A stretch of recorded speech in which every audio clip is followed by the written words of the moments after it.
představ si, ona se spinká na křesle. A já jsem k němu přišel a říkám, Fiškovsku, pojď na červíka. A on mi nastoupil na prst, nechal se míst tak 2 metry a pak se vznes a letěl na místo krmení a vůbec neprotestoval. Teda tohle to nejsou červíci, fišoune, tohle nejsou červíci, to jsou krajty. To jsou krajty. Chci ještě červíka? Daj si ještě, ty jsi čáku? Daj si ještě červíka? Pojď, dej si ještě červíka. No jo, no šmakuje, klukovi šmakuje. Chtěl si smankotky. Hlavu, viď, oni jsou velký. Abys to stačil takhle blaštit. No? Tak nápad si to tady takhle. Tak hezky, pomalu. No? Tak si ho hezky vem. Nebo chceš ho podat? Tak já ti ho podám. Vem si na.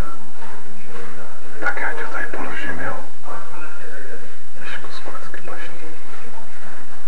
Už nechceš plaštit. Je moc velký. Já ti dám menší, jestli chceš. Co? Ty s ním takhle laškuješ, jo? Ty jsi čáku, ty s ním takhle laškuješ. Hele, tady jeden naháček. Naháčky ty máš rád přece. No jestli smakote. No jo, naháče jsem tam viděl. No jo, ale. No ale ten ty taky budeš smakovat. Podívej se na to. No Fiškus. No to je žrát. Jestli smakotky. To je věc.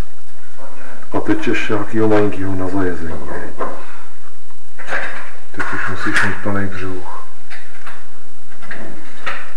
No to je věc. No to je mňamka. Co?